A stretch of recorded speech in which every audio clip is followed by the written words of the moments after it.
like, you don't need to go to classes to learn how to act. It's already inside of you. Just go for business admin. I'm like, all right, cool, then let's get it. So business admin, first year I gave him 4 or 5 carryovers.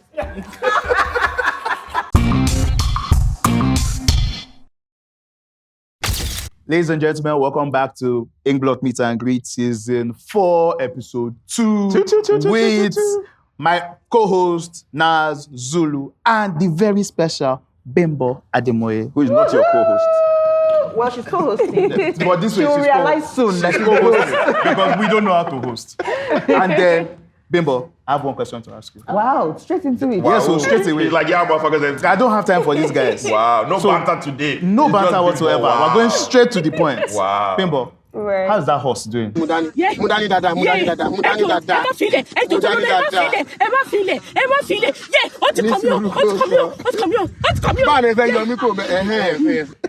Did you kill it and eat it?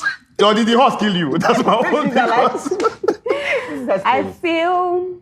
Can I quit? This is when you pull off your mic and walk off the show. That was this. I'm not scared of horses. You're not. I just don't like anything that breathes and is not a human. I got a dog recently, so I love. Just give me one. Wait. You don't like anything that brings Exact. that. But I got a dog recently. I don't understand why there's life in any other thing. So my question is this way, you got a dog. What kind of dog did you get first of all? A Shih Tzu. Shih Tzu, so one of those small tiny. Oh, so you have a dog. hairy I Why did. did I things. help you?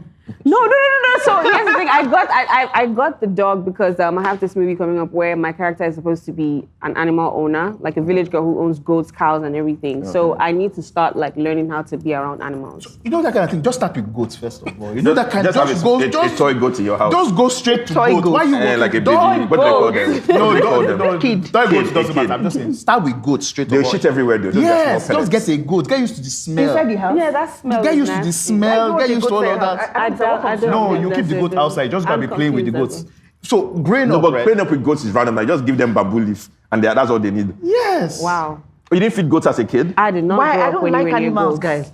Wait. But then the only problem is So after wait. you feed them and then they never feed you that same goat for Christmas. It's now sorry, a weird I traumatic don't experience. care Now, about I that. love animals. So question, I have a full-on question. Okay. Did you ever grow up around Muslims and then Salah, they would have like a ram for like about a month before Salah? No, my name is Aisha. I grew up in a Muslim background. So, did you ever play with the ram? I never played with it. Why would I play with it? No, I didn't play with it. I just Well, it look shows forward- from the horse here that clearly Yeah, I just you and look forward to animals it. don't- When you go to my Pepper. grandfather's house, we'll see the ram early, and then you come back and then you have meat. So it's like, ram equals meat. It was nice. I hear my neighbors goats, rams bleating or whatever it is they do, and I'm just like, yes, soon. So what was it like starting in this space, and why did you try to do this thing that we call Nollywood? Because I know you studied business admin, so really, how did you go from biz admin to... So I started acting cliche, but I started acting as far back as 7. I had my first acting experience when I was 7, primary. Was it primary 5? Yeah, and it was You were like 7 in primary end 5. of All you the double year. promotion children. End of the year party, this book called Knowledge is Power, about 300 guests. And I remember one man was laughing, and then my dad said, where color act? He just said that like in passing. And then after secondary school, he was like, so what do you want to do?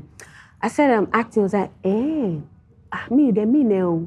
Because of the, everything that came with acting and all the controversies.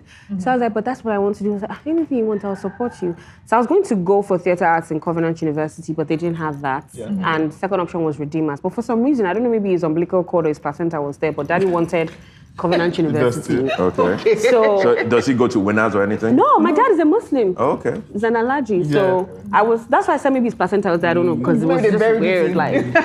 So, Covenant University, they didn't have anything but, I think closest to theatre arts was English language. And it was like, you're already speaking Oyinbo, like, I don't need you to go to classes for that. Wow. And then he was like, if you want to, I think he did this to kind of like make me not really go into it, thinking about it now. Okay. But he was like, you don't need to go to classes to learn how to act. It's already inside of you. Just go for business admin. Inception. I'm like, all right, I cool, love then it. let's get it. So business admin, first year I gave him 4 or 5 carryovers. Yeah. 4 or 5. You failed. Why did you do 6 carryovers? You see, You understand, like, if you're going to work, so do something well. So this guy saw my result and I was like, Shashine pada si theater at here. I was like, they don't have it, so let's continue. So I went for summer, to finish the carryovers. And for every holiday I was in school redoing my carryovers because I wasn't gonna have an extra year. So school finished and then I called him and I'm like, okay, I'm giving you your degree. It's now my turn. You know, he was like, are you sure you don't want to do masters? I'm like, stop reaching. It's not happening. Don't do that. Anything book, stop. So my first audition, it was in Surulere. Guys, don't ever go for Surulere audition, they're time wasters. But anyways, no, my mom's office was Surulere. Hi, Mom. Not Eric Moore side of Surulere. Don't go to Masha Kilo side of Surulere for audition. They'll waste your time and your life. But anyways, so I went for audition in Surulere, and my dad waited 6 hours. Love you, Dad. Waited 6 hours for me to finish, you know, my audition, and took me back home. And I think that was when he dawned on him, like, I will support you, but you see this whole transportation, I don't think I'm going to do it again. I'm not cut out for this. But he was very supportive. He was always helping with transport and everything. Then finally got me a car of my own. And then he advised that I got a job just so that I could be making money on the side. Your father was really inceptioning you. Yeah, Just push you away from this. But eventually, you know, everything. Then 2015, I'd already done like 2 projects for this TV station. I'm not sure if I'm allowed to mention, but anyways. Have they come out? Wait, Have they come out? Have they come out? Yeah, they have. Yeah, you can mention. Okay, I did. I thought it was a secret project. I was No. like, I did 2 projects for Africa Magic original films. Yeah. Okay. And, you know, by then I could say, oh, I was an actor. So, How much did they pay you? That's they why you tried. now. No, for real, they tried. I'm not a greedy person. For that time, for somebody who wasn't known, they tried. They did try. But anyway. Well done, Africa Magic. I know, they really did try. So after that, I saw this audition flyer with my girl, Scarlett Shotade. She's like, let's go for this audition. So we get there, and then I'm seeing old people, and I'm like, what's going on? Do we miss road? Because, I mean, have the young people done their own, have gone. Then we checked the flyer, and it was like 40 and above, and I'm like... Wait, you guys didn't read the We didn't read it. We just saw Uduak Isong, and I'm like, oh my God, the Isong sisters, I'm going, like, we have to be there. So I'm like, 40 and above. Well, last, we'll rub powder because I'm not going home. No, I'm going to do this. And then my mom, she was used to this. She's like a medical doctor in the movie industry. You know, medical doctors don't have conscience. I love you, Mom. You have a conscience. I'm just saying. But at the time, she was like, nobody should waste my time. It was there. I'm not going to do it. Then her personal assistant, Okenwa, was like, you know, The person you keep saying your mom is Udwa. Udwak, yes. I'm so sorry. I'm used to calling her my mom, so please get used to it. I'm not going to call her Udwak or Coco. It's my mom, my mother. Moving on. So she, Okenwa tells her that, these 2 people, they're young. Maybe if not for this series, maybe another one in the future. So, okay, fine. So she says her straight face, but then she was so pretty. Her straight face was not even so scary. It's like, she's still so pretty, you know. So she sat down and she's like, okay, do something. I didn't really have face. Because she's like, no, we had tiny voice, like, do something. And I'm like, okay. So Scarlett and I decided to do, you stole my clients. And then she's like, do another thing. So we did that, and to cut the long story short, the series that we went to audition for, we haven't shot it, but I've shot over 10 films with Uduak Isong from then till date. Yes! I love it. I love it. Udwak Shalat. Your biggest movie so far has been like something like Sugar Rush, where you're like one of the leads, and for some people that was when they were introduced to you. Right. But which movie would you say like was like you feel like it's like your breakout movie, the one that you can say that yes, so this is like the one that put a stamp on my acting career? I would say Backup Wife by my mom. Backup Wife? Yes. Okay. Backup Wife by my mom. And that was Uduak Isong as well? Yes. Yeah. Wow. Because you were the one, you came from the village. Yes, I did. And then who was it? Was it Jeremy? Shewa Akindele. Shewa Akindele, yes. This is the rock/Iroko queen, man.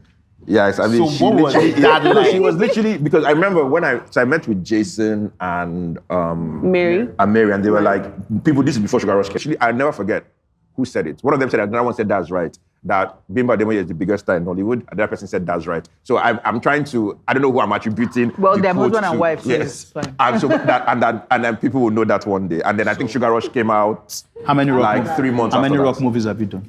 how many rock you movies cannot have I not done? That's one platform that I'm super grateful to. I feel like, because there was a time I was on set in the beginning of my career, and then this director walks up to me and said, Mary said if I don't cast you in this film, she will not take it. I'm like, aww. So this is interesting for me because so it's kind of like people take different parts into Nollywood, right? So you have like, so we interviewed Bovie, right? So he's comedian, whatever, and then you use that as an inroad into Nollywood. You've got people like Timini, for example, who Was a fresh boy. Wow. I mean, that's what it does for a living. Fresh. So the Bad social boy tea. bad boy tea, social media personality, and they use that into Nollywood. You got Daniel, who was doing in Danny back in the day from producing shows, and then use that. So you got different people, but So basically, for an up-and-coming person who is literally, I want to act, right? Yes. So basically what he's asking is, how was that journey, right? Because literally because there's no, for some people, there's celebrity from outside that you bring into, and some people say, literally, I am it's just learning. I just decided, starting with no. Yeah, but even at that, right? So it's kind of difficult where everybody's like, oh, Bimbo Ademoye is a success today. But then when you look back at the volume of work she's done, and what I like about it, like something like Iroko, right, gives you that sheer volume where People can see you in different roles. People can see you in different roles. People can see you so many times and get acquainted. So, and it's kind of like a weird thing, right? Where, like you said, there's no school for theater art. So, for example, you didn't go to school for it, but the Iroko process and Uduak's process were kind of like school, where you are constantly just, what's that, Malcolm Gladwell's 10,000 hours, right? Where you're just constantly just acting. You're improving your craft. But at the same time, people are seeing so many different things that it now becomes easy for them to say, oh, I want to cast Bimbo in this. I want to cast Bimbo in that. It's a completely different case from some other people, because I look at it, right, where, and I keep talking about it, where Banky W has been in the highest grossing movies in Nigeria, right? Yeah. If you stack up the 3 out of 5. Yeah, right? But if they stack up yours as well, you probably that if you stack up all of those movies, you probably are at par with him, but just that the number of hours you've used to rack up that same number is less. It's more. For her. I was talking about it's less for Banky. That's what I was going. But that's the, I don't know if I'm making sense. So there's no question in there. Or is it comment? I'm commenting on what was the journey like? Yes, on the dexterity of your journey and how much work you have to put in to get to this point. And what do you think you've learned from it? I'm making it a question. Yes, you've learned from it please. that people who are trying to come into the space can actually take. Thank you. That's why Zulu is. So that I've been asked this kind of question a couple of times. You probably just said it class year. But anyways, so I usually before would say, oh, do this. But now I don't have a particular advice to give to anybody. Just do your thing. First of all, make sure that you know the craft. Don't just come in because you're pretty, you have long hair, you have a figure 8, it's sold for 2 million naira now, so that doesn't really count. That's a great place. It has gone down. No, it has gone up. Used to be 1.4. But anyways, so BBL. But what I would say is if you're good at the craft, like he said, some people came in from being fresh, some came in from being presenters. Bimbo Ademoye, I came in with my load, my bull legs, like, this is me, accept me. I do have bull legs. But accept me and I'm from a family where my dad had connections, but for some reason he didn't have it in the industry. Like, ooh, why me? Why is it when in my turn? He helped my sister, helped my brother, helped this, helped that, helped other people's children. But when it came to my turn, he didn't know anybody. So I came in all by myself, knowing fully well that this is what I wanted to do. I had the passion, I had everything inside. And thankfully, with the Uduak songs in the picture, it became a success story. But what I'm saying is, just keep going. Let me give you the stages. At first, when I came in, like he said, I was just doing. That was my own technique. Just do every and anything until you get seen. But now, as of today, I'm quite selective. Yes. As you should. I was saying it to my lawyer when we were coming. Somebody got offended because I said no. I mean, they said no to a job. Yes. I don't understand. Why? Because I said it's a beautiful story, but I don't see myself playing it. And then she got offended. No, actually, producers get offended is a thing. I mean, it's what I didn't say it wasn't a good story. No, I know, but it doesn't matter. It's like you have a right to your. No, you have a right. And she has a right to her offense. And I would love for you to elaborate as to why she had the right to be offended. No, it's not about the right. People feel what they feel. Okay. So she's come up with a story that she has loved. She has come up with the perfect actor in her mind to play the role. She sees you in it. Yes. So you telling her you don't see yourself is a personal thing, because if she didn't see you in the role, she wouldn't have asked you to do it. So it's like that whole thing they say about dating, right? You should not be offended when someone turns you down, but you're offended because you're human. So you see, that's a guy way of explaining it because women hardly ever get turned down. Just saying. I think maybe the word we should use is upset. Yeah, as opposed to offended. Yeah, she can be Offended seems as if someone did something to you. Yes, it's the entitlement is that incel culture now. They feel entitled to the women that they are attracted to. It's a hard thing, right? Where I remember recently I was critiquing someone's work. Okay. But again, it's like telling someone that their child is ugly. Yeah, but Damola, you critique with a sledgehammer. So I don't know that the person should probably have been upset. No, this was actually a very, very nice whatever. According to who? I don't. If I do say so myself, it was really nice. But also, it's that challenge where it's like telling someone that their child is ugly. Nobody ever believes that your child is ugly. No, that one is... Yeah, so it's one of those things where... Or your child is not fine enough for me. Yes, that's what it is. That your child is... But it is what it is with the industry, especially with us producers. People turn Zulu down all the time. Well, not really, but it's nice to say to make her feel better. But no.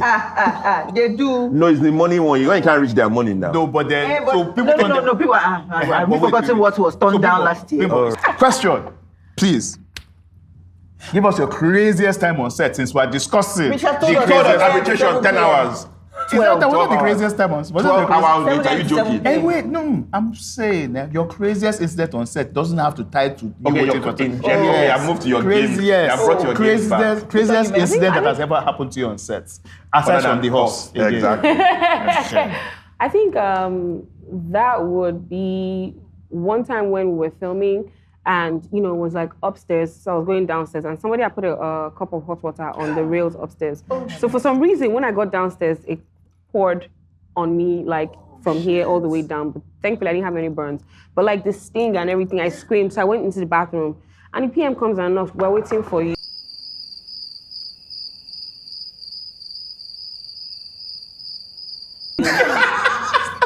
No, but they didn't know that happened. That the hot water poured. Everybody saw the cup fall on me.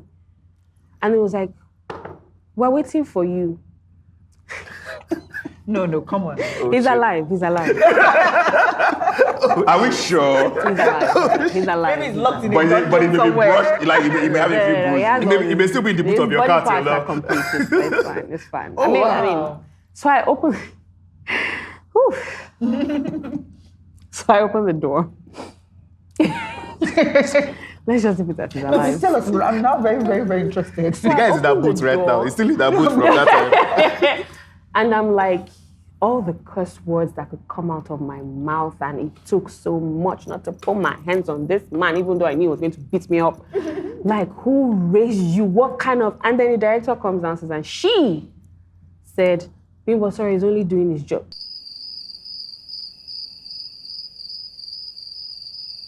Well, I haven't worked with her since then. I don't think I'm ever going to do that anyways, but yeah. And, that has to be the craziest. I've had situations where I went on set from morning and then they didn't shoot my scenes and I had left set like 1 a.m.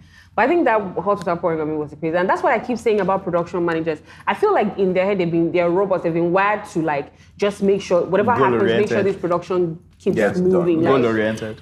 Come on now. You can be nasty to me on set, but when I catch you outside after the production, can you handle me? Because I'll beat your ass. Nah, I'm playing. No, you're not, but it's fine. Don't even play. No, but that is actually... That should be a very serious creed and pledge to yourself that you will beat... They almost do not care. There was a time Kuloremi had an accident, like there was a huge gash on his hand, and then he got on set, the bandage was bloodied, and then the production manager goes, please give him costume, we've been waiting for him. And I'm like, those ones are robots. No, because I honestly... Who are these people? No, so this is very simple. Okay. It's the economics of Nollywood. Is that like... So you see, that's the thing. You have to make your days Yes, and so all you that. cannot... But then don't come on. No, that's what I'm saying. So I'm saying like that has dehumanized people where they're like, okay, because I will never forget the first time we had to deal with and this is the thing I should tell producers, you will not die. So when we shot My Wife and I, right? We were literally, all your thing where your budget is your, like, so it's one of those things that we shot it to the budget and we were happy. And then 3 days of footage lost. You have to reshoot the footage. So you go and find the money to shoot the footage. So the things are like, if you are in it, you're going to have to finish it. So don't lose your humanity in the name of saving money. Right. Because it will literally, it doesn't solve the thing that you think it Because solves. in the end, life is about the relationship. Yeah, like- It's about the because job. gangs because of it's Lagos had true. pickup If shoes. since we're talking about And I don't relationships, think anybody charged. Gangs will had pickup shoes, but I don't think anybody charged because Jade is just, she's just an angel. You can't even ask her, so what are you going to pay me for this pickup? No. If she called me, I even had to reach out to her. I said, are you sure you don't need me? That's because of the relationship that she has been able to build with each and every actor. But imagine that woman with hot water now calling me again. I'm like, I didn't July to do October. to October till my marriage. I'm not available. thank you so much. Thank you Bimbo, for having me. Honestly speaking, would love to have you on one of our projects. Please, I already told So Zulu. Bimbo knows she owes me. I do actually. Wait. I do. You owe. She owes me. No, so we used to owe her, but Yeah, then, but she as owes. God will have it. She now owes us. Exactly. We're done. So you see, we serve the God Jehovah Jireh, right? The God, Everything the God who God. fights for you. Abi. You heard it here first. Bimbo Yes, owes Inkblot. I owe the Inkblot family. Yes, Thank I you. do. Say it again I for the owe the camera. Inkblot family. Yes. Zoom in. Yes, so that is not a hostage video. She said it, and she was not coerced. Blink Yes. twice if you're under duress. All right, guys. Thank you for watching. Comments, like, subscribe, the whole works. See you next time. Peace out. Hello, everyone. I know a lot of you have questions about Nollywood, and I've seen it in our comment sections. Going forward, we'll be having a segment that basically addresses these questions called Inkblot Answers. If you have any questions, please reach out to us on Twitter, on Instagram, or even on our YouTube channel at Inkblot Presents, and we'll be taking your questions going forward. Look forward to hearing from you.